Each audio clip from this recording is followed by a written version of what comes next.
Gentlemen, let's broaden our minds. The truth shall set you free. You can't handle the truth. We came, we saw, we kicked his ass. That's not how the Force works. I'm gonna make him an offer again. I'd buy that for $1. Hasta la vista, baby. This woman has to be gotten to a hospital. Hospital? What is it? It's a big building with patients. That's not important right now. Oh, I'm sorry. Did I break your concentration? I can do this all day. Yeah, I know.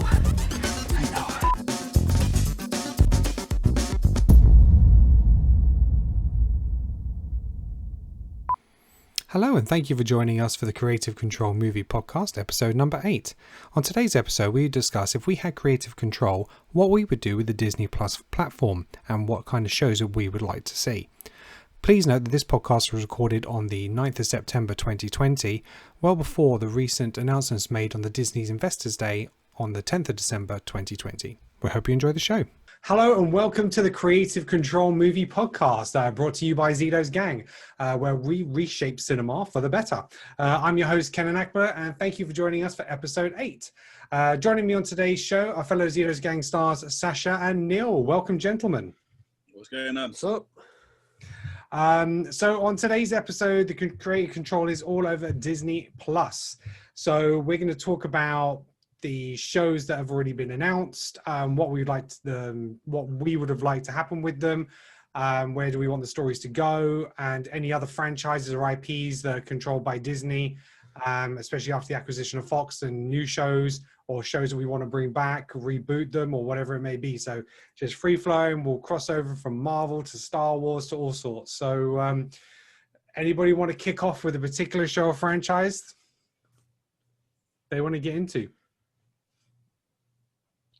Sash, you want to take this? No. I'll go later. All right. Well, I'll kick off with the Marvel stuff then. So there's a huge amount of Marvel shows been announced by Disney. We should have already had by now Falcon and Winter Soldier. That was scheduled for like an August release, but obviously due to COVID that got pushed back. We've also got WandaVision, where we've got Wanda Maximoff and Vision in their series. It looks like it's going to be quite an off-the-wall kind of show. We've got Loki, Tom Hiddleston coming back as Loki, and he's got his own show. We've got Hawkeye. That'll be coming, where it looks like Jeremy Renner will reprise his role as the Archer, but it will feature Kate Bishop, who becomes the next Hawkeye. So probably we'll explore a little bit more about maybe Ronin in terms of Hawkeye as well. We've got the Miss Marvel show, where we've got Kamala Khan. She's going to be a teen protege of Captain Marvel. So we'll see how that ties in with the movies, whether we'll have Captain Marvel, Brie Larson appear in that. And we've got the sort of like What If animated series. We're going to have Thor, Tom Hiddleston, Jeff Goldblum. They're all going to be coming back together for that, in terms of voicing the characters and stuff like that. So huge potential there for some really offbeat stories and stuff like that. One of them is going to be what if Peggy Carter took the soldier serum instead of Captain America. So she would have been Captain America, instead of Steve Rogers. So yeah, so loads and loads of potentials there. For me, I think WandaVision really opens up the possibility of exploring the multiverse before it comes to Doctor Strange 2. I think that'll be a bit of a lead-in for it. There's rumors about the Quicksilver cameo coming in, both the Marvel one and the X-Men one, to show the different timelines. So there's talk about that. Personally, I'd love to see like a Daredevil cameo in there. I think that could be amazing, or even a Daredevil cameo in Falcon and Winter Soldier. I think that could fit in really, really well. That's what I would have done with that character, and I would have still kept some of those characters from the Netflix series, because the rights have gone back to Marvel now. They can use the characters, they can use the actors, and Daredevil and Kingpin, they're two that I definitely want to continue. I thought Charlie Cox and Kingpin's actor, what's his name? Vincent D'Onofrio. Vincent, that's the yeah. Fantastic in those roles. So huge. So what are you guys thinking of the Marvel shows? For me, there's no hook. I'm not really that bothered about any of the Marvel shows, to be honest. There's no killer act for me, you know, as a fanboy from the comics. None of my peeps have been represented there. But I get it. I get it. It all fits in, and I'm excited to see that and take them at face value for whatever surprises they throw in my direction. That being said, for me, my guys were Spider-Man or X-Men, or, you know, I mean, even the core Avengers and stuff. I mean, the shows. Hang on, what shows we got? Winter Soldier. Yeah, Falcon Winter Soldier. Falcon Winter Soldier. Loki, WandaVision. Yeah, I'm not feeling any of these shows, to be honest. That, you know, but I get it. I get it, and I'm pretty sure everyone will watch them, etc. For me personally, I'd like them to renew the Netflix series. Maybe I know they were a bit darker, but then let's get on that subject. Let's just pin the Disney Plus kids service. Cool. That's only going to go for so long. You know, Netflix are slaying it over content, and this is content war. If they really want to do it, they need to look at their library and stuff, put a kids caps lock over the adult rated content, and just put a disclaimer over certain stuff and go, look, this was made in a time of old and shit, and deal with it. You know what I mean? Just fucking deal with it, because they're in a streaming war with Netflix, and Netflix has had quite a few years to get their shit together, and you know what, Netflix ain't going anywhere anytime soon. So you know what, it's all good, and I get Disney has an image, etc., but protect the brand by putting warnings, or do you know what I mean, maybe have like a section catered to, because you bought Fox for a reason. Okay, 20th Century Fox is so rich of IPs that, you know, where am I going to get my Die Hard fix? Can't watch it on Disney Plus. What's the point? You know what I mean? Where's my Christmas movie? Yeah, so I think the issue that we have over here is that we don't have access to Hulu. So a lot of that stuff is actually on Hulu in the States. Yeah, that's right. Fox stuff. 24 in stuff like that is over there, which is another show we'll probably come back to later. But I totally agree. I definitely think they should have a Disney Plus adult content in terms, or mature content, they'll probably call it. And you know, you have to access it, you'll have to have a password set up. So they do it on Netflix. You can have your kids version, your kids profile set up, and then you can have your normal profile set up. So Disney Plus, yes, you can have the family as the default, but then set up a more mature profile, which will give you access to other content and stuff like that. That does make the most sense, because if Hulu can't go worldwide, and again, Hulu is another subscription, and obviously in the States you can get a subscription with Disney Plus, Hulu, and ESPN as a combined total, but that's again just more and more money. So you know, they might think, actually maybe we'll just push Hulu out and, you know, get people to sign up again to another service.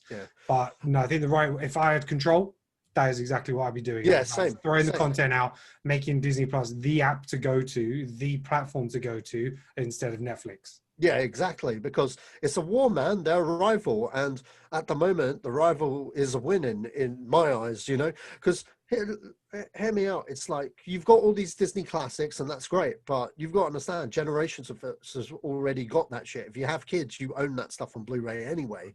You know what I mean? And yeah, it's a chance to get rid of the Blu-ray collection, etc. I get it, but at the same time, it's like, what's the incentive? You know what I mean? What is the incentive? Because once you watch them, I don't know, I don't have kids, but I'd imagine after a while, when they get older, why do you have it? Do you know what I mean? Sure, Mandalorian, if you're a Star Wars fan, but not everyone's a hardcore Star Wars fan or Marvel fan. It's like, cool, well, the kids are grown up now, but then you bring all that Fox content, you bring all their Touchstone Pictures content, all their Buena Vista stuff, then, hey, I've got a reason to keep it around. You know what I mean? There are some shows coming off that, and I'll come back to that in a bit. So, Neil, what are you saying about the Marvel stuff? Oh, I haven't finished about the Marvel stuff. You said you weren't interested. All right, go on, tell me. No, I haven't finished that. I was segueing. This was my offshoot. I had to get that out of the way, man. But in terms of the Marvel stuff, yeah. So back to that. Bring in my Daredevil. Bring in my Punisher. Because Punisher can't end like that. You can't like get rid of fucking my man. What's his face? Jigsaw like that, and just like have that be that. No, we need to redeem that series. Luke Cage. Luke Cage and Iron Fist, okay, two of the weaker series. Fuck it, rebrand it as, you know what? Maybe you could do this as 12A. Have it as Heroes for Hire. Boom, the series. Have their chemistry play off each other. You get to rebrand it, reboot it, and introduce it in a new way to a new audience, and be, hey, you know, those next shows, they kind of flow into this. Carry on of each series in a way, kind of thing. Where was Danny Rand? He went to Japan. Don't show Japan. Maybe have Japan in flashbacks for him, and like he's back in New York, and like how, I don't know, whatever. And then fucking Jessica Jones. We all love Jessica Jones. Well, I like Jessica Jones. Continue her adventures, integrate more into the MCU and stuff. Have her show up, and mingle in with the Avengers, and they have amnesia. Like, who is this chick? Because, you know, that's her thing, isn't it? Like, she's forgettable to them because she's not like a proper Avenger. And then, yeah, I mean, the Netflix shows generally had characters that I cared about, and more importantly, you know what IP I think would make a better TV series than a movie, but I guess because the cinematic nature that it has become warrants it as a movie. I think X-Men would work a lot better as a TV show than a movie, to be honest. One, if they wanted to connect it to the old stuff, you have a lot more leeway to come up with crazy storylines to wipe out what you like, what you don't like. Two, get key actors, not Hugh Jackman, maybe come in for one episode per season. You know what I mean? Like, he doesn't have to commit to a role for years and years. He can just wear his leather jacket and just roll in. Hey, doesn't have to be in shape. Yeah, I remember me later's gone. But I mean, I know some people would be like, fuck that, I don't want to see X-Men as a series. I'd much rather have it as a movie. For me, you do it as a series, you can explore the school a lot more. You can get more in depth with the characters. You can make it more like the comic books in terms of character and tone. There's a lot more you could do that way. And that could go on for like 10 seasons. Fucking hell. Like, look, you've got control, man, so you can throw the budget at it. Because look at what the X-Men animated series did. Yeah, exactly. And then on top of that, okay, I acknowledge that Professor Xavier and Magneto are old if you're going off Ian McKellen and Patrick Stewart. That's great. Write those motherfuckers out, because you know what? Cyclops becomes fucking leader finally and actually gets to do shit. Done. You know what I mean? It's not like they haven't done that in the comics about 1 billion times. And plus it kind of solves the whole rebooting thing, because when people go to X-Men, they're like, oh shit, it's a continuation. Okay, I'll go check that out. And then if you've got the older X-Men, you know what I mean? We don't have to worry about no apocalypse and that, because that's back in that timeline, but you can move forward and do crazy stuff. But I know that's just one way. I'm not saying that's the way to go with the X-Men IP before people get mad and go, hey, fuck the Fox-Men. But I mean, if I was to pick what Marvel characters make me excited, it's the X-Men. It's the ones the core, because that's what got me excited. All of this stuff, WandaVision, I couldn't care less about Scarlet Witch. I couldn't care less about Falcon and Winter Soldier. They're cool sidemen, but like they don't have their own comic, or unless Neil corrects me and go, yeah, actually they do. They do. Okay, fair enough. I'm out of date, but do you know what I mean? It's not, those shows aren't aimed at me. They're aimed at the new generation, and I get that and I respect that. But you know what? If it was me, I don't know, I'd look into what IPs kind of sell more, or what people are really excited about, and maybe do shows of that, because that would be the way. I'd be like, yo, Kevin, you on the pulse with this? And he'd be like, yeah, I am. And then I'll shut the fuck up, because Kevin got this, really. So you know what I mean? So it don't really matter what I'm saying. It's like, oh, bullshit, really. Marvel are good, man. So Neil, you and Marvel. I am actually probably the absolute opposite of Sash on this, because my outlook is, I'm looking at it, I have several different things in regards, obviously, specifically to Marvel. In regards to the shows that they've announced that they're actually doing, so the WandaVision, the Loki, the Falcon, Winter Soldier, and that. You've got She-Hulk as well, forgot to mention that, and Moon Knight. There's She-Hulk, there's Moon Knight. See, I think what it is Marvel. I feel like, obviously this show is creative control, but I don't have creative control. I'm not in the actual meetings when these are happening. But I feel like Marvel, especially Kevin Feige, he's proven over the last 11 years now that he knows exactly what he's doing, or 12 years even, because it was 2008. He's proven that he knows exactly what he's doing, and he's you know, he's had his finger on the pulse. You know, he might have took his finger off the pulse for a second, and then we got Thor: The Dark World. He put it right back on there, and he was like, "That's all right." We're on holiday for a while. Yeah, I feel like what's going on is they're being as strategic as they need to be. Mhm. Obviously, prior to, like, you know, think phase 1, phase 2. Phase 1 was about getting to the Avengers, right? You know, that's essentially what phase 1 was. So they chose the Avengers that A, they had the access to, and B, that needed to be established so that you could basically have that hero shot on the bridge, all of them ready to rock, that you could have that shot. Yeah. And phase 2 was essentially about really introducing the Infinity Stones, right? And then phase 3 was like, all right, we got the heroes together, then we got the stones, and then the rest of more heroes at you. Yeah. Yeah, and the rest of it was like, okay, now we're just gonna basically add to the roster so that you get that final hero shot where Cap finally says Avengers Assemble and everyone's there, and you know, fanboys came. I feel like what they're doing right now, everything they're doing is, okay, now we're essentially at the point of refresh, not restart, but refresh. So it's right now doing exactly the same thing you did, sticking to that formula. And it's like, okay, first we need to set up a team or set up the individuals that you need to care about. And I think what they're doing in regards to, especially with WandaVision, because there is, and this is complete speculation and whatnot, there is a comic book. And I love this comic book. It's one of the most beautiful things that I ever came across. It's called House of M. Right? How this story came to pass was Wanda basically started, because of the nature of her powers, not just, you know, the little bit of telekinesis that they give her in the movies, but the nature of her comic book based powers is she can alter reality. So what she wants to be real becomes real. So I feel like what they're doing with WandaVision is establishing that, because obviously we know that Doctor Strange 2 is Doctor Strange in the multiverse of madness. Okay, so multiverse, you know, you're dealing with different realities, you're dealing with different concepts of what could happen, what couldn't happen. I feel like it's basically going to be, you know, a 2-hour version of Marvel What If, but for older children. Like, you know, the animated What If is going to be, you know, kids can watch it.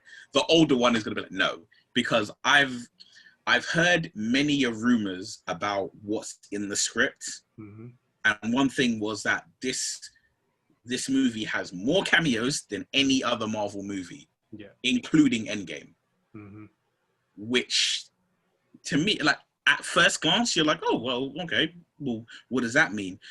But when you think about it, I'm like, holy shit, okay, that means a lot.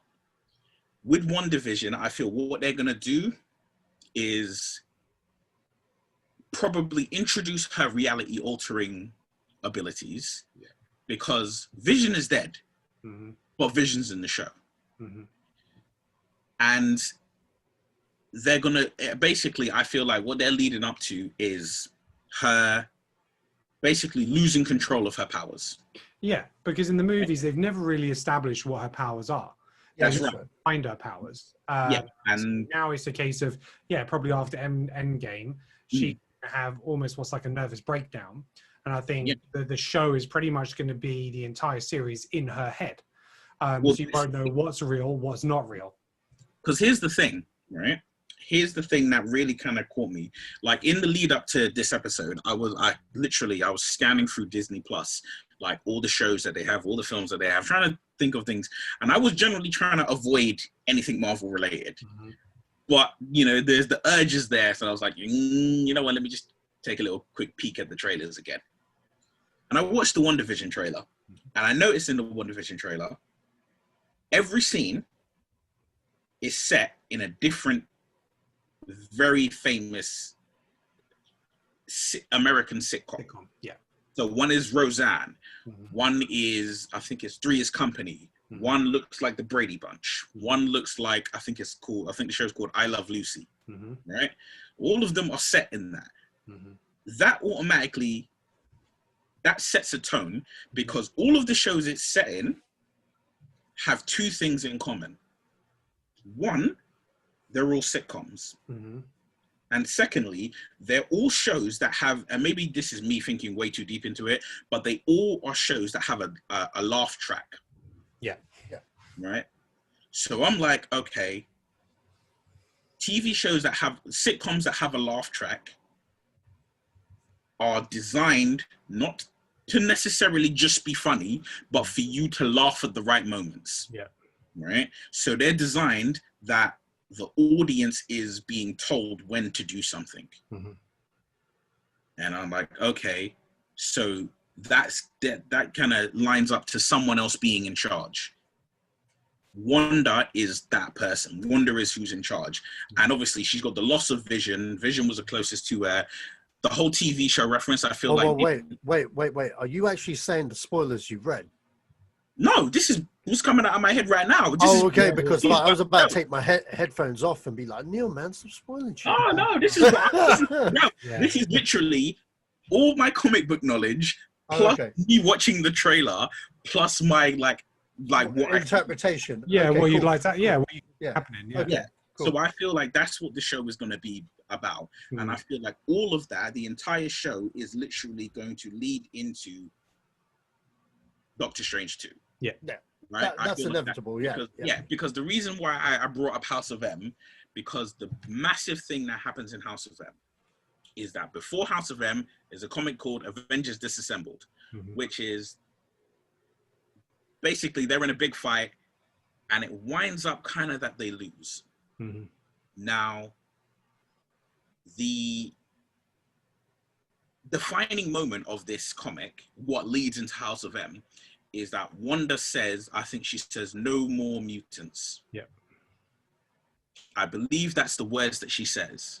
Or no, tell a lie, I'm completely wrong. What happens is she loses control of her powers. Magneto, her dad, comes, scoops her up. He's like, this is my child.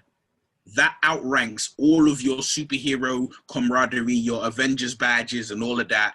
That outranks S.H.I.E.L.D., that outranks everybody. Anybody touches my kid, I'll end the world. Comfortable? And then he leaves with her. That then leads into House of M. And House of M is House of Magneto or House of Mutants, where the roles are completely flipped. So mutants are the dominant species on the planet. Humans are the ones who are subjugated. Magneto's ruler of the world. Yeah. The end of that comic is where, when everybody bands together to try and stop Wanda, that's where she utters the words, no more mutants. And that leads into another comic, but it basically leads into a version of the world where I think it's like 98% of all the mutants on the earth lose their powers. So they all just become human. I feel like in a way they could utilize that as that's how we get mutants as we know them in the MCU. Yeah. That's how we get mutants as we know them in the MCU, is maybe she just pops out, she just says a word, or she say like mutants won't hide anymore kind of thing, you know. So because like again, we never really established again how she got her powers, whether it was from the sphere or whether we know that the Mind Stone is this is the crazy wildness of it, right? The Mind Stone is essentially used to help create her powers.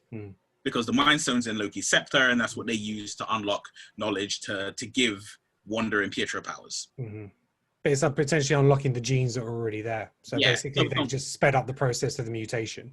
Right. So there's that. Then the Mind Stone goes in Vision's head. That automatically sets up a reason for Wanda and Vision to bond. They bond over the fact that they both kind of connected via the stone. There's that. Then we flip to her dying because of the Mind Stone, or him dying because of the Mind Stone, because it's pulled out of his head. Then, you know, it's like the connections are just being established. And I love it. But, you know, all of that, I think, like, WandaVision is basically, I feel like it's the setup to get to Doctor Strange, and beyond that, probably mutants, probably the X-Men.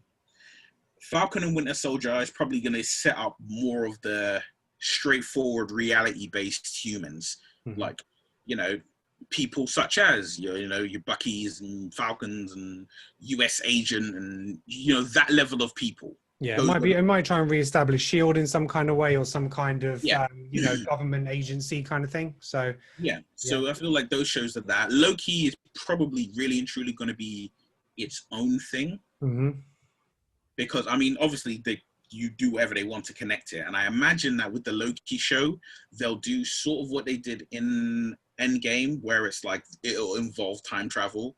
So maybe you'll see Loki in different points of time, and maybe he'll interact with, you know, like Steve Rogers in the 1950s or whatever, or he'll interact with Howard Stark, or he'll interact with whoever, right? But it'll kind of, it's mainly fan service for, you know, the teenage girls who really like love Tom Hiddleston. Yeah. So that, but I'm like, I'm very much like, I'm intrigued, because I'm like, Kevin Feige and Marvel took characters that I really like, I knew of and didn't care about, i.e. the Guardians of the Galaxy, and made them a household name. They made them a staple of, you know, of comic book movies, of comic book just in general, right? There's more people now who know the Guardians of the Galaxy than people who probably knew the Avengers 20 years ago. See the comparison you're More making. people now, right? Because you think, like, let's face it, everybody grew up watching Fantastic Four or Iron Man or the X-Men. Well, that's just it. When you say Batman, Avengers right? to like an old person, they think of They think TV Emma show. British Peel TV is- show, yeah, right?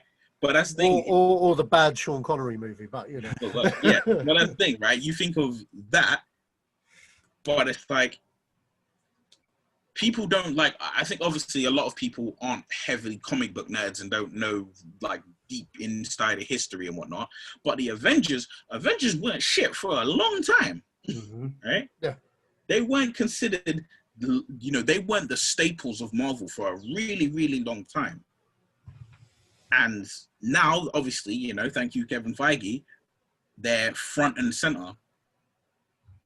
I think some of the shows that they really need to put in that they haven't done anything with yet, I imagine that they're probably trying to do, they're probably trying to gauge people's reactions. And I think Disney as a company are definitely, like, they have no problem with the content being more adult, but what they definitely don't want is the content being more adult and that content being under the name Disney. So I imagine, like, you know, in America, people are blessed. They've got Hulu. So it will be, you know, I think if they decide to keep, you know, the actors and the storylines that have been established in Daredevil and, you know, Jessica Jones, Luke Cage and that, if they choose to keep that, then all of the, obviously that stuff will turn up on Hulu. I imagine it will probably get rebranded as the Marvel Knights. Yeah, I mean, the other thing is they can just they've rebranded 20th Century Studios or something, haven't they? Yeah. So if not, they'll just re-release it under that brand, because when I went to see New Mutants, that's what it's under. So it's under 20th Studios, and it's in 20th Century, association with Marvel. And I think they'll do that because what it does is if there's enough money in it for them, they will just be like, all right, yeah, we'll keep all those characters, we'll keep the actors, we'll keep all of that, and then, you know, move it forward. I think it does present a problem for them in as much as, because I literally like just looked it up.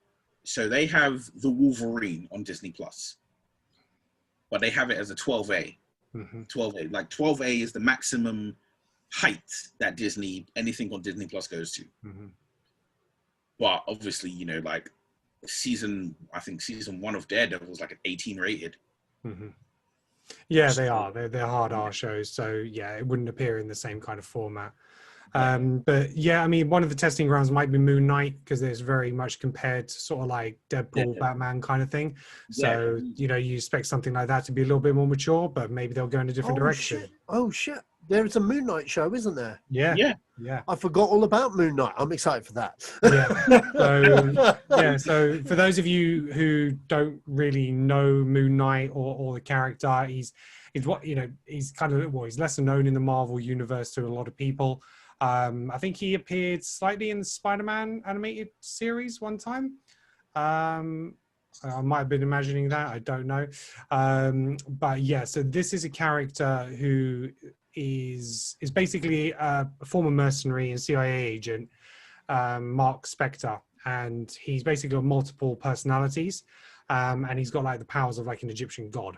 So it's all kinds of crazies, and you know, I think there's quite a bit of brutality. I've never read the comics myself, but he's been compared to a little bit like Marvel's version of Batman / Deadpool. So that is potentially a franchise which needs to be more mature. But to break it down, to give you non-comic book reading individuals listening to this a little bit of context, at this present moment right now, 9th of September 2020, Moon Knight basically beat up Thor. And I don't mean like Jane Foster Thor. I mean like Thor, son of Odin, Odin's son Thor. Beat his ass up with his own hammer. So, okay. That's That's what we're dealing with. All right, let's move along. We'll move on to Star Wars. So obviously the biggest success Disney's had since its launch is obviously The Mandalorian. Season 2 is only a few weeks away, end of October, I believe it is. There's also obviously other stuff in the works. So they've got the untitled Obi-Wan Kenobi series, which we're having a return of Ewan McGregor. We've also got an untitled Cassian Andor series, it's like a prequel to Rogue One. And then we've also got Star Wars The Bad Batch, which is like a spin-off of Rebels, Clone Wars. No, Clone Wars, yeah. Clone Wars. So what do you guys want to see from these new series? Well, I got loads of stuff to say about Star Wars. For starters, whoever's running the movies, stay the fuck away. Whoever's doing The Mandalorian, you best be in charge of each and every one of these series. In terms of Mando, keep Mando as Mando. Obi-Wan's going to be the one to look at very carefully, because that's another make or breaker. What makes The Mandalorian work and what makes stuff like Star Wars Rebels work is people want Star Wars content. People do want Star Wars content, but people want their content to be that world but new characters. They're not interested in crossovers. If you're going to do a crossover and have someone show up, make it consistent to the other films, like how Marvel do, etc. If you can't do it, don't do it, because you risk like ruining fucking shit. Rise of Skywalker. But point being said is that with Kenobi, where do you go? There is a bit of expectation there, but also it's something that could fix a lot of holes. You know what I mean? That's there in like the 6 films, for example, when when Obi-Wan and Luke get the message and they look at Princess Leia, she's like, years ago you fought with my father in the Clone Wars. So he fought with Bail Organa, yet they have no screen time together in the prequels. You know what I mean? Even in Clone Wars, well, someone can correct me if I want on the threads down below.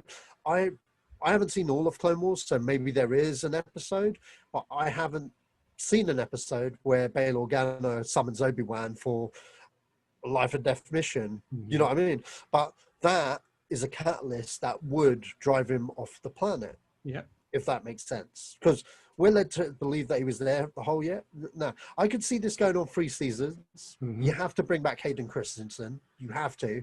Because I think it's redemption time for the people that didn't like the prequels. Because I think you could have Clone War flashbacks with Hayden Christensen. Nice. You know what I mean? Maybe even a whole episode of the Clone Wars with Hayden Christensen and Obi-Wan, because they both, they've aged, but they've aged well.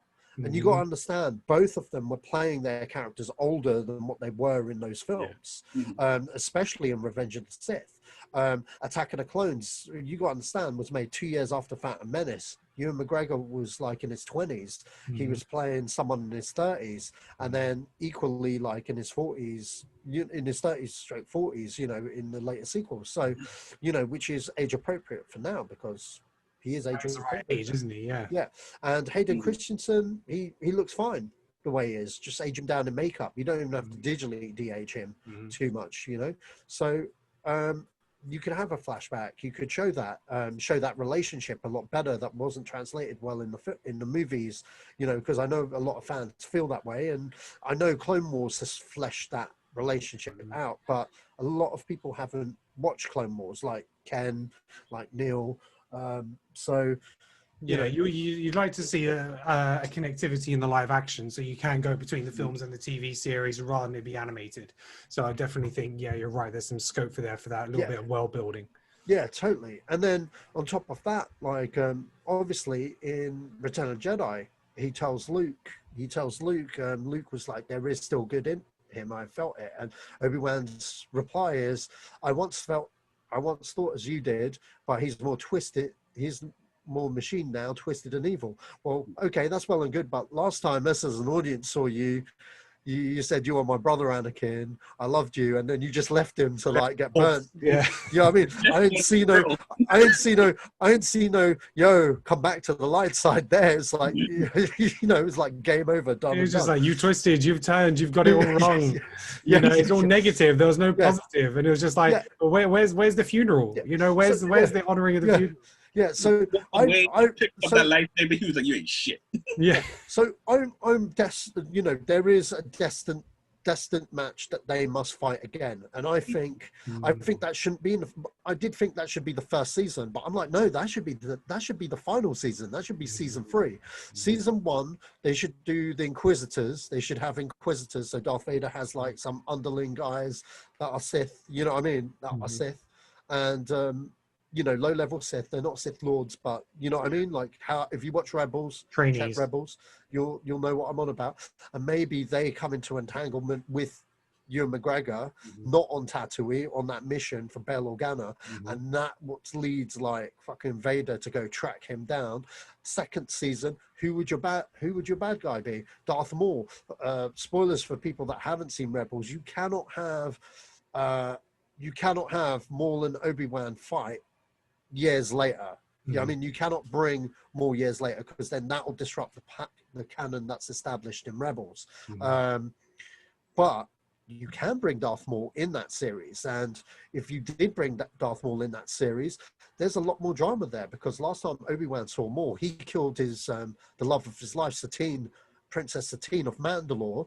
So do you know what I mean? Like in front of him, and Obi-Wan did nothing about it because he's all up in the Jedi code. How much would that fuck with Obi-Wan and him, you know, and with Maul just being there? And also Maul just wants to destroy Obi-Wan because obviously he didn't react the way he wanted to react when he killed Satine. So there's, you know, and for people that don't know that story in Clone Wars, wicked story, check it out. You know, you can also have like little flashbacks to that as well, you know, to build up those characters and like have a whole season, give us a sick lightsaber battle between Darth Maul and Obi-Wan, and boom. But the final one should be against him and Vader, and Vader should think that he's killed him, because it will make sense, because in A New Hope he's like still around. Yeah, he's got a presence I've not felt since, and he's confused because even the expression on his mannerisms, he's confused. He's like, how is he still alive? So yeah. Hang on. Could you hear all of that? Only a little bit. Okay, cool. So yeah. What was I going to say? So yeah, that would be 3 seasons right there. And in terms of other shows, aside from Obi-Wan, Cassian Andor, I don't think anyone really gave a shit about Cassian Andor. He died, you know what I mean?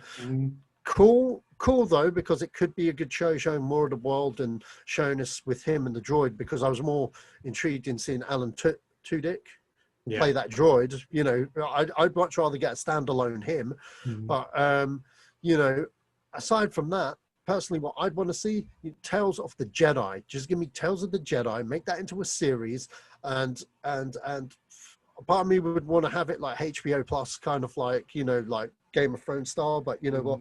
You could still turn that down. Just adapt those comics, man. Just adapt that whole comics. You've got 10 seasons worth of comic books there. You can add more stuff. You can add your fucking agenda thing there as well, because like they've got like characters that like, you know what I mean? They have good females leads. Yeah, and loads of toys and stuff, man. And I could go deep into that lore and stuff, but I'm not going to, because like there's loads more stuff I'd like to see. But Tales of the Jedi, check that whole series. Do that as a series, people will watch it. Other things they could do, you know what? Animation, all right? We've had Clone Wars deepening Obi-Wan and Anakin, Rebels, that recent one, Resistance, which is more towards the new trilogy because it has Poe Dameron in there, Finn cameos in it. But you know what? I always wanted to see like a continuation of Han, Luke, and Leia in between Star Wars and Empire Strikes Back. I know Marvel are doing their things, but if you had an animated show, get Mark Hamill back to do the voice of Luke Skywalker and get impersonators for Princess Leia and Han Solo, just fill in those gaps and maybe adapt, you know, Kevin Williamson's classic Star Wars that he did for Marvel way back in the day. Do those things, make them actual canon and base, you know, do like adaptations of that in animated form. I'd be up for watching that, to be honest. That'd be a cool Saturday morning cartoon, because because the cool thing about doing something like that, you get to tap into A New Hope and that feeling of a Saturday morning serial of A New Hope. Call it Star Wars Legacy or something like that. No, just call it Star Wars.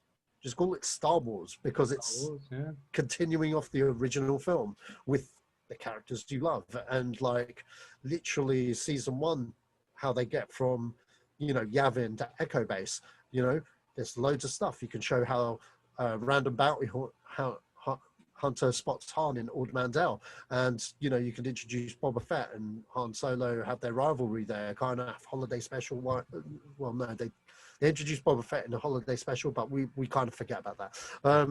But yeah, there's loads of stuff they could do with Star Wars, man. But it's a case of doing it right. I mean, hell, if Samuel L. Jackson really wants to do more Star Wars, give him his own series. Give him his own series. Yeah, I mean, he could show up in Obi-Wan. Yeah, you know what? He could show up in Obi-Wan. He could. I think that'd be a good cameo. That would be a good cameo. Get Jimmy Smits in there. Get Gwyneth O'Reilly back as Mon Mothma, and yeah, I'm in. Cool. And I'm pretty sure they're doing a Lego Star Wars holiday special or something like that. A weird comedy take on it, but yeah. Neil, what are you saying about Star Wars? For me, if I had creative control, the way it would work is, so the way that they have done it, where they're like, okay, we have quote unquote discontinued or decanonized everything that's come, you know, through like everything that is the expanded universe that they didn't come up with, essentially. I would say, you know what? The people who own Disney Plus are adults. The people who watch it are you know, adults, teenagers, and children. But the people who are paying for it, they're adults. And I'm like, a large number of them adults are probably Star Wars fans. So let's appeal to them. I would make animated shows in varying different forms for a whole bunch of Legend stuff.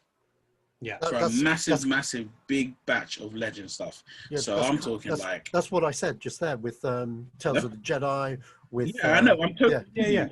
Oh, you mean like go full force with everything? Yeah, I'm talking like so. For one thing, we'd have a Darth Bane trilogy movies, 3 movies. I would do them in, you know, I'll be like, all right, cool. We're gonna do this manga style.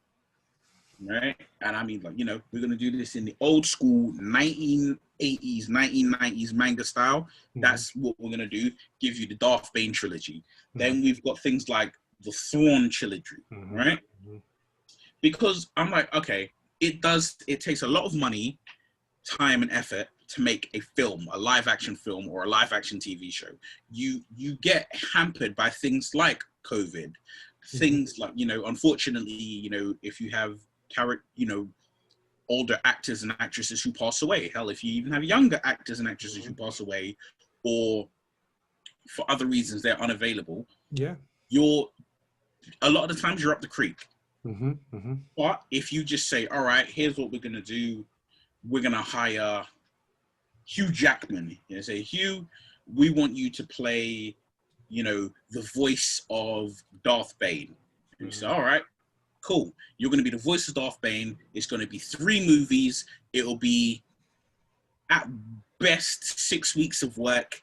You're just going to, do all you need to do to voice these characters. Boom, that's you done. Then we'll move on. And then, like I said, there's Thrawn trilogy, right? The original one, right?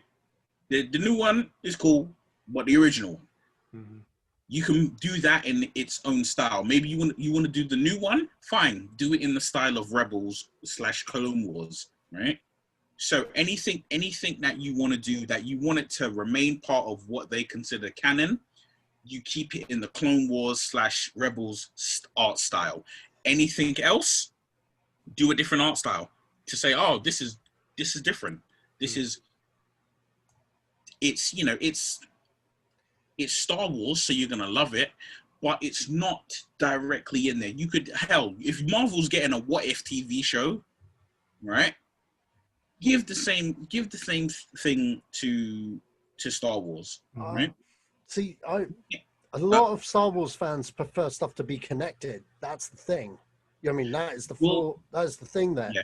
It's well, like, the thing is, as horrible as it sounds, I'm like, look, you can't get everything. This is creative control, and we give if I have creative control, I'm trying to, give them as much as I can. Yeah, but at the end of the day, Disney spent how much did they buy Disney? Star Wars $4 billion. $4 billion, right? Disney spent $4 billion on an IP to immediately try and make it their own. Right? They ain't done a great job. You'll be honest, right? They've done great things, but they haven't done a great job. In all fairness, they've had more hits than misses in my book. Yeah, that's what they've done great things. I mean, as much as I hate 8 and 9, that's 2 out of 5. Yeah, that's 2 out of 5. They still got 3 films right. You know what I mean? But even more than that, they got films right. They got Rebels right. But I'm saying. Yeah, Mandalorian. But also, I would say another thing that they could do is, and it touches on slightly to something you said, Sash. So I've got the Darth Vader comic series. Right? Which one? The recent Marvel? The recent ones, the ones that are like connecting dots, right? Yeah. And wow. Yeah, that's a good. They did, for me, what I feel like they did is they took a Rogue One approach to the original trilogy. Yeah. Right? So the comic begins directly after, Revenge of the Sith. And it just moves forward there. And what it is there are moments where, a number of Star Wars fans were like, yeah, you turn Darth Vader, the illest villain in the galaxy, into some punk. Right? Oh, as soon as he wakes up in Darth Vader, helmet, black robes, he's suddenly back in the universe. Yeah. Yeah. He pops out and he's like, Padme. Right? Not, hi, master. Like, what galaxy we gonna rule today? He's like, yeah, Padme. Yeah. And there are some people who felt like, oh, really? Like you're worried about your dead girlfriend, so to speak. And this comic series literally took everything. It took everything and it made it like, oh wow, I mean, the whole thing in regards to Luke, to Vader knowing about Luke. Vader knows about Luke way before the Emperor telling him in Empire Strikes Back. He knows way before then. He has interactions with Luke. He has a battle with Luke, right? And I'm like, this comic series, it deals with how he gets his own lightsaber. Why, why Siths have red lightsabers. Mm-hmm. Right? It deals with all of that. I'm like, yo, there's a lot of people who don't read comic books. And a lot of those people who don't read comic books watch TV shows and watch films. And a number of those people have access to Disney Plus. Mm-hmm. Hook that up. Make them shows. Yeah. And that's you for Darth Vader. I'm like, obviously they're doing a great job with Mandalorian. I think they could use Disney Plus, you know what, to just flesh out certain characters. Yeah, definitely. TV I show. think animation is probably the right way to go. I mean, if you look at what Warner Brothers and DC do with their animated movies, you know, that's something that Marvel's never been able to capture in the same way. Their animation stuff, it's had some hits, but probably more misses. There's been some good shows, but they've never been able to capture that sort of like mini movie market in terms of those kind of movies. They got a platform here which they could really do that with in terms of Star Wars, and even Marvel do some Avengers storylines on the comics and stuff like that.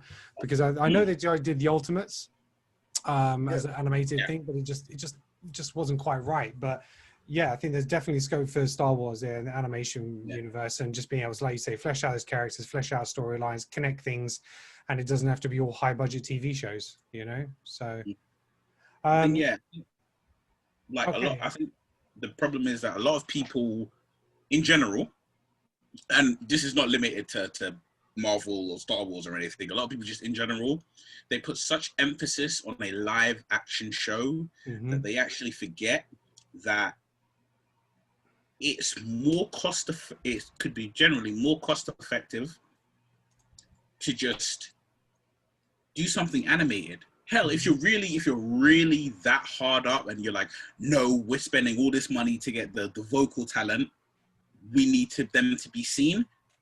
All right, make a show with characters that look like the characters that the people who are voicing them. Mm-hmm. Yeah, like you say, animation shows now, especially in the movies, a lot of it is about the voice talent now, not necessarily about the stories. It's about what names they can put up saying, you know, this person is doing a voice for it. So yeah, that's probably where Disney, and that's what they're trying to do with the Marvel stuff, trying to get original actors back to do the voices, keep that continuity there. But Star Wars, you know, there's that as well. And you know, people can record this stuff at home now. They don't need to be going into studios and doing all this stuff now, you know. So there's opportunities where all this stuff can be recorded remotely and people can be more available. All right, we're going to touch on some other bits and pieces. So some other shows that have been announced. We have a live action TV series for National Treasure. True Nicolas Lies. Cage. Is Nicolas Cage back? Not been announced, but we also have a True Lies one and a Turner and Hooch. Wait. Like True Lies. True Lies TV series. Yeah. Cameron's getting paid. He's got nothing to do with it though. Yeah. Executive produce. Yeah, you can use my stuff. Not involved in that at all. Absolutely not. To be fair, I love the movie of True Yeah. Lies. Like most people, it's like one of the best Bond spoofs ever, kind of thing. And as an action movie, it's a damn good action movie. Obviously, I know Tom Arnold's been talking about a movie for like 30 years. I know Arnold Schwarzenegger's always been keen. James Cameron just went off and did other things. What really should have happened was we should have got True Lies 2 years after the last one. If Cameron didn't want to direct it, he should have produced it and got another director involved. And yeah. Have you heard the story of why there wasn't a True Lies 2? There's loads of different ones because it's a case of knowing which one's real and which one's not. Because Tom Arnold's a big spin doctor when it comes to this shit, and like, do you know what I mean? Like, there's what actors want because they want a paycheck, and then there's what James Cameron is actually doing, and what James Cameron's doing kind of speaks louder than what Tom Arnold wants. So, in terms of this series, you know what? I could see scope in it. The spy series with some Mr. and Mrs. Smith vibes. I could see it working personally. Obviously, people are going to gravitate. Old school people are going to gravitate towards a Schwarzenegger movie. I get it. I would myself, but at the same time, it's a TV show for a new audience. If it was something I'd be like more blasphemous to, I'd be like, yeah, fuck that shit. But I think True Lies is one that could kind of get away with it. I think. Yeah, I think you're right. With it, it's not like CIA operative leading a double life, trying to hide it from his wife, and then you can stretch that out over a season easily. And then like with her trying to figure things out, so you'll have her journey of trying to find out what her husband's really doing, him trying to fight her off at every turn, and putting her off and stuff like that. So it could definitely work. It doesn't have to be a long season. It's like probably like an 8-10 episode season. But yeah, I can definitely see that. And National Treasure, I think, can work as a TV show. It'll have it can have one-off episodes. It can have little mini story arcs with the overarching thing that will go right through the seasons, but then little mini episodes in between, little bads in between it. And I think that could really work well as a TV show. Yeah, with National Treasure. Sorry? If they couldn't get Nicolas Cage to come back, if they couldn't get Nicolas Cage, is it Diane Kruger and little matey boy who's like the sidekick? If you couldn't get the three of them back to do something that continues after the events of 1 and 2, hell, give me some young cats, right? And we'll just see how they do it, them leading up to what is the first film. Yeah, you could do that way, or I'd even do it a little sort of like, you could even do it sort of like young Indiana Jones style, where it's like you have Cage as like the older version of himself. He could be either telling stories of that happened, before we even got to where we saw him, so, kind of do it that way. Yeah. So, just the younger Avengers, National Treasure, and then him, he does little bits per episode. He can record a couple of lines, a bit of voiceover and that kind of stuff. And have him as like either telling his stories or him being the mentor character. Yeah. Very quickly, I'm not going to jump on it and touch on it a lot, but one thing I forgot to mention in regards to Marvel is I want to see a Young Avengers show. Oh, Young Avengers? Yeah. Okay. That's what I'd say. What about Turner and Hooch? Oh, you can't replicate that Tom Hanks magic. It's hard work with a lot of regular actors. Tom Hanks is not a regular actor. Trying to recreate that magic. But then again, I'm an old man, so like I'm an old man who loves the original stuff. So I'm on the different end of the pay grade here. I mean, on different end of the scale here. Turner and Hooch could work. It's Disney Plus. It fits that tone. Fair enough. It's not exactly. I'm not exactly like, oh my god, I need Turner and Hooch, the TV show in my life. But I could see it really working for a younger audience that are, they're into like dog kind of shit, dog and detective kind of stuff. It could work.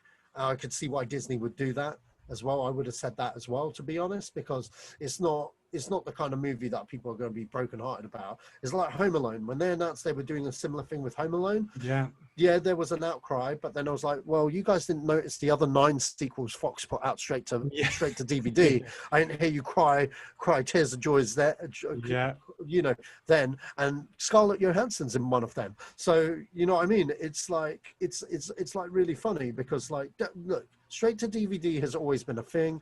And once I'm always like, I'll only cry about it if it's like a movie and they're trying to like literally erase the original, but with the movie version. That's why I had that freak out about Trains, Planes and Automobiles on the other podcast. But at the same time, if you're doing shovelware, do it properly. It's going on a streaming service. It will get lost in the mix. No one would care. It's either what flies, what doesn't fly. That's perfect for Disney Plus, and that's, you know what I mean? I'm neither here nor there about it. So, mentioned we got the Home Alone reboot movie. We've got a Mighty Ducks series potentially in the works. Now that could work. I see that working as long as they like get Cobra Kai, right? Exactly like Cobra Kai. As long as they get Emilio Estevez back, as long as they get Pacey from Dawson's Creek back, then it's in, because he could be like the other coach, because he'd been a kid like growing up the ranks and stuff, and now he's with his old coach, like and like You could have, Nothing yeah, goes there beyond we fit. go. If you're listening to this podcast, Neil has got his Mighty Ducks jersey up on the camera. That's awesome. You could Charlie Conway, baby. and you can have, you know, Cobra Kai worked and it's slaying it on Netflix. Mhm. Mighty Ducks is a no-brainer, to be quite honest, on the condition that they carry on the legacy of what the films are. And then you've got another Karate Kid in the mix, kind of thing. Yeah. I just think if it was a reboot, I don't think you'd have the audience there, because what worked for Cobra Kai is like everyone's seen the Karate Kid. I know Mighty Ducks is more an American thing, but it's a huge American thing. You know what I mean? That could do really well out there. But Well, I mean, I would say that in regards to the Mighty Ducks, as much as I like, you see, I have the jersey, so you know how much I love it. I feel like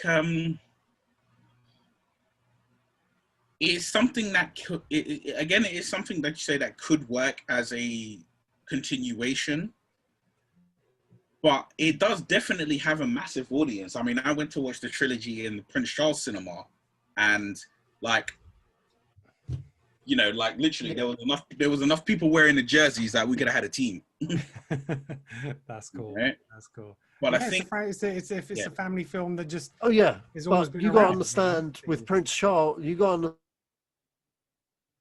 Mm. I think Sasha's a little stuck at the moment. Mm. Yeah. So okay, so something else that's coming up is a spin-off from the live-action Disney Beauty and the Beast movie. We're going to have a Gaston and LeFou series with Luke Evans and Josh Gad. It's probably going to be a prequel, maybe a little bit about how Gaston became to be the person he is in the film, the one that everybody loves, like this war hero and stuff like that. So it's a little bit of a probably a little bit of a slapstick, like buddy comedy type of series. Yeah. Thoughts? Wow. I didn't believe that Gaston and LeFou were characters with enough weight behind them. I'm like, if you're gonna take any characters from your Disney villains plot and be like, yeah, we're gonna give them a shot. Where's my Scar show? Where's my freaking Shere Khan show? Like, I ain't business about Gaston, right? The best thing about Gaston was honestly like his song in Beauty and the Beast, Mm-hmm. and I mean the animated his song, Yeah. right? That was his greatest moment. Like, other than that, I did not care about Gaston. Yeah. No, same. But I think it's Josh Gad is quite in with Disney. And Yeah, think like, he's I probably imagine gone for that. the thing. I've got an idea, and they're like, "Cool, go ahead and do it." Yeah. It'll be probably just a bit of cheesy fun. And look, Beauty and the Beast did really, really well box office wise. So, you know, they'll rake some money in, no doubt. Another spin-off from the movies is Billy Magnussen is going to play Prince Anders from the Aladdin movie. He's going to get his own spin-off. Huh? So yeah, so, In the live exactly. Aladdin movie. So in the Aladdin live-action movie, we had Prince Anders, who was like the suitor for Jasmine. I think he was like Danish or like something in the movie. The one who got his ass bit by Raja. Yeah, exactly. And he's getting his own series. Because everyone wanted that bit part guy to. All right, cool. Apparently, I mean, he was amazing in it. So You know what? I'd much rather have. Yeah, okay, they're getting the wrong spin-off characters. I want an Apu and Genie movie with Will Smith done. You know what I mean? Like, have them in the. No, just give the Genie his own fucking movie with Will Smith done. You know what I mean? Like. Especially the way who that they cares established him as a character. Yeah, who cares about fucking Next Man? That fucking no, man. You know what? Disney. If anyone who works in any kind of role at Disney who could get this information out or get this podcast to them to hear, look, you want to make side characters, you want to give them a show. Give me Madam Mim show, right? Salt in the Stone, that crazy little witch.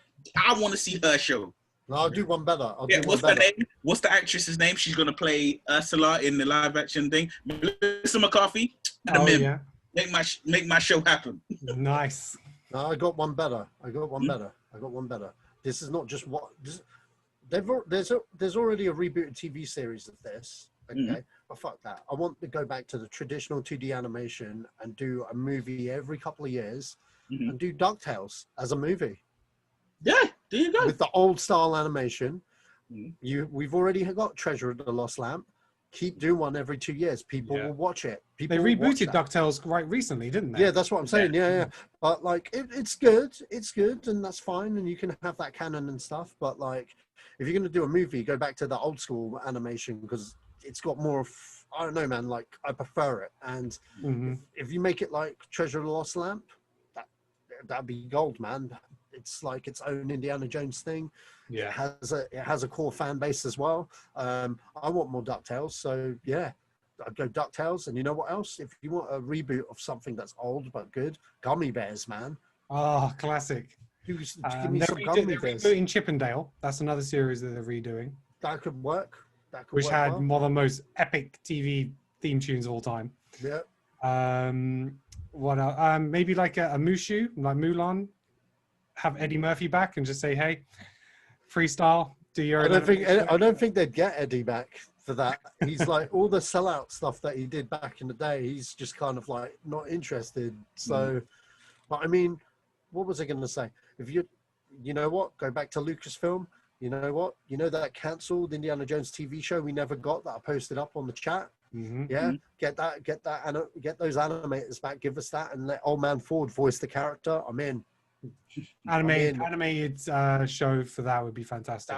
Yeah. You know what? Come to think of it, this is. I mean, like I don't know. Like I know, Sash, you don't have Disney Plus. I don't know if you have it, Ken. I do. You do. I go.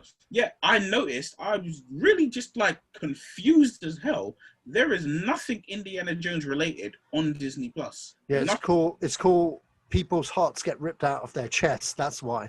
Yeah, that's more than that. That's like a Scorpion Mortal Kombat fatality. Like they ripped the heart out, made you look at it, then breathed fire on it. Well, like, I think it's a little bit because yes, it was under Lucasfilm, but it was actually distributed by Paramount. Oh yeah, yeah, but Disney own it now. Disney Oh, owns they own it now. Yeah, they own it. Right? And I've like in my head, I'm like, that's a really weird thing to not have there because it totally fits in like National Treasure. Like literally, I typed in Indiana Jones and nothing came up, but like National Treasure's there. Why would you not have it there? You know, you got all these you got all the things, the Swiss Family Robinson and all that. It fits in perfectly in line. You've got it there. You own it. Put it in there. Outside of Indiana Jones, you've got Willow. Give us a Willow sequel. That is something that's another series that's coming up. Yeah. See, there you go. Do that as a series. Okay, that's actually a thing. What other IPs do they have? Well, you know what? They also did video games that would have made really good shows like The Dig, which Steven Spielberg actually produced. Make that into a TV show. Remake that game because it was quite cinematic in tone. It had themes that could last the season. Make that into a TV show. What else does LucasArts have? What's that? Maniac Mansion. That would make a cool movie, to be honest. Monkey Island. I actually kind of incorporate that into Pirates of the Caribbean, I guess, but because it's pirates and shit. Well, they got and Sam and Max. That had its own animated show at one point. Revive it. Stick it on Disney Plus. There are fans. It's very niche, but you know, if people see like a dog detective solving crime and shit, I'm pretty sure kids would go watch it because of the animation nature of it. Yeah. The thing is, Looking into their box. Disney also own Ice Age now as well. Yeah, which means Scrat. Give Scrat his own series. People tune in and watch those things all the time. On top Planet of of that, the Apes. Planet of the Apes, that's already in the cards. They're already making movies out of that. Yeah. They're going to keep that theatrical, I think, rather than straight to streaming and stuff. I see Casper. They've got the Casper IP. So, you know what I mean? Straight to Disney Plus. Kids love friendly ghosts, I guess. And See, the thing is, another remake I think they're doing is Honey, I Shrunk the Kids. with that's- Josh Gad. Oh, was Josh Gad in it? I'm pretty sure. I think Rick Moranis is actually coming back for it as well. He's just appeared in a TV commercial with Ryan Reynolds for Mint Mobile. So there's it's like his first on-screen appearance in like don't know, 30 years or something ridiculous. Well, So, that's the thing. I watch anything that Rick Moranis decides he wants to put Mhm. himself back in for. I'm like, hey, Wayne. Percy Jackson. We that, bought I know that they're doing that as a TV show, and I can't wait series. for that. Yeah. That could work. That could work a What lot about better. Tron TV series? We know that they're doing the movie, but could we see it as an animated show? Could we see it as a TV They series? they tried that with Uprising. It didn't quite Yeah. catch on, but you know See, what? I- Like Disney Plus could, you know, depends what Uprising's numbers are on Disney Plus. To be honest, they might even try to do that anyway to coincide with the new movie. I would have thought. Well, here's the thing for me, right? I feel like what the problem that they had was they tried to make Tron, like Uprising, they tried to make it super, super edgy, right? And I was like, I never actually saw it. Was it good? no, I mean, it's not bad. It's not a bad show, but when you line it up, like Tron the movie, Tron Legacy, Tron Uprising, even though obviously it looks a lot closer to Legacy, it's just it's just too kind of, they tried to make it too kind of edgy, and I'm like, really, like they chose, and as good as the animation looks, they chose the wrong animation style. Like that needed to be the same way that they do I'm like, Tron Legacy has a particular look to it, or Tron in general should have a very particular look to it.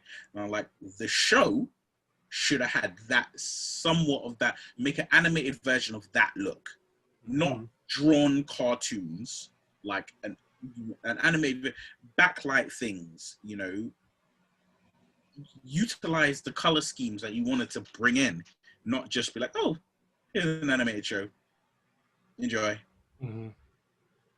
Well, one thing I was going to say that they could really do is, like, I'm currently on Disney Plus, literally, and I'm scrolling through all the things they did.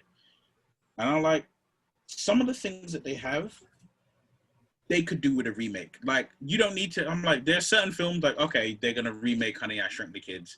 All right, I'm not happy about it, but you know what? Like, I was born in the mid 80s. Like, someone who was born in the early 2000s does not give a shit about Honey, I Shrunk the Kids. So you want to remake it. But I'm like, you got films like The Computer. I can see that as a Steve Carell type movie.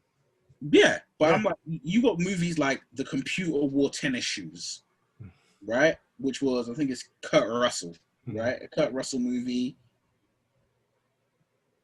Put it in. Oh, you got the Strongest Man in the World. That's another Disney Kurt Russell joint. I'm like, bro, you can remake these in modern day, right? Because then you're taking something like The Computer Wore Tennis Shoes is from 1969.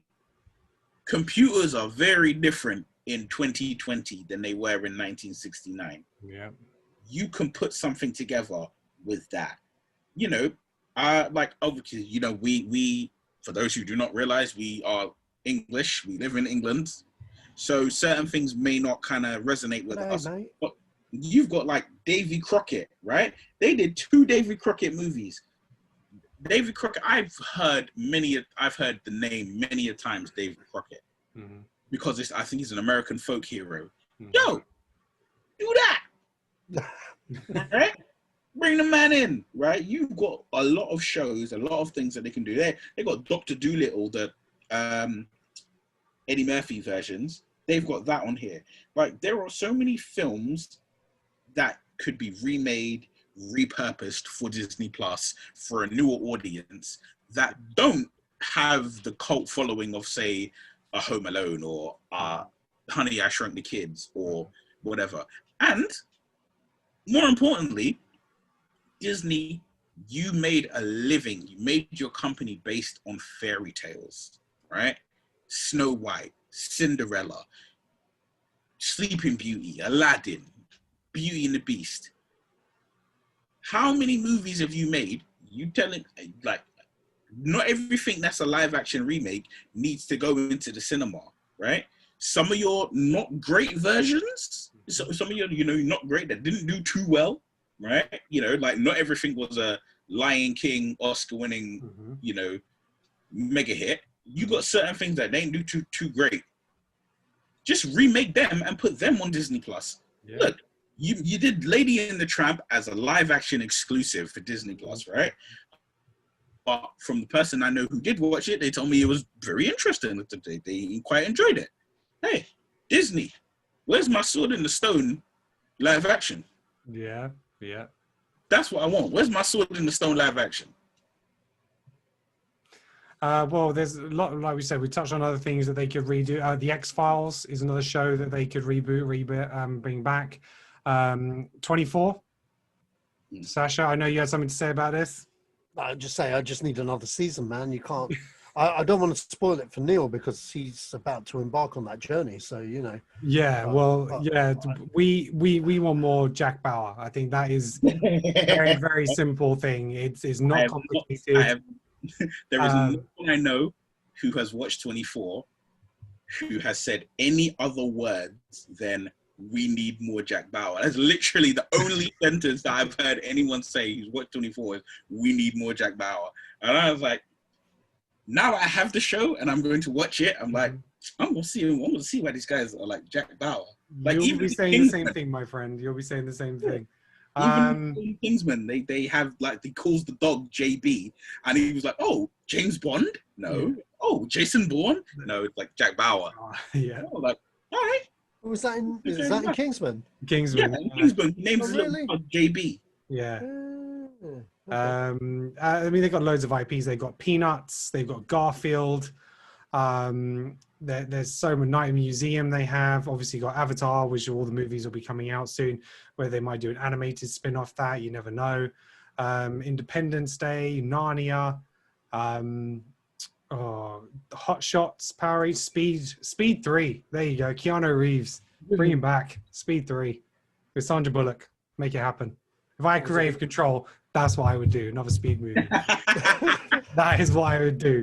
I just have that original soundtrack back, man. Dun dun dun dun dun dun. Just. As long as they're riding in the boat from It's a Small World After All. Yeah. What would we do it on? So they've done the bus. They've done so it either have to be a plane or a train, right? So Not a train. They don't need to do a plane. yeah. So probably a train. It was Under Siege. That was on a Yeah. train. The second one was it? Second one, yeah. Yeah. Actually, come to think of it, the end of Speed 1 ends on a train. It's So true, actually. Yeah, they've like, kind of done the train bit already. So, yeah, it needs to probably be a plane or something like that. Obviously, we've got loads of IPs that Disney can go through.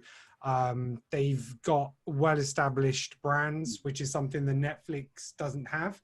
And Netflix is having to go for a lot of original content, or they're trying to get rights to certain things, get creators on board. Like they've got the Game of Thrones writers on to do some own shows, and just trying to get all these doing deals with different people. Where Disney have actually got all this content that they can just remake, reutilize, expand, and stuff like that. So Disney are in a hugely promising position, and well, look, they've just got all the money, haven't they? So, and I think they're in a position now where they're as big as they are, they actually can't buy anything else because of the monopoly on everything. They're a big enough company that they can put things off to different people and really split these things up and just have loads of different people creating all this content. So, but if you want to make the fans happy and you want to make a lot of money, contact us. We have the ideas. We'll steer you in the right direction. I don't. I just chat shit. So, go to him. They might pay you for that, Sasha. They might both pay you for that. That's fine. So that kind of wraps up our episode for today. So Sasha and Neil, where can we find you on social media? SashaMan3 on Twitter. Oh, me. Shoot for Moon pics on Instagram. That's it. And you can follow me on Twitter at Kenan Talks Film. And you can also find all of us on the Zido's Gang podcast at Zido's Gang. And you can find all those episodes on YouTube, Stitcher, SoundCloud, as well as these episodes as well. So please let us know your thoughts on the episode, suggest some movies and franchises and topics for us to discuss in the future. If you like what we do, please like, subscribe, and share our podcast across social media. And if you thought this sucked, then please like, subscribe anyway, and just share it and just say, these guys don't know what they're talking about. Any publicity is good publicity. Thanks very much for joining, guys, and until next time. Doo-doo-doo-doo-doo.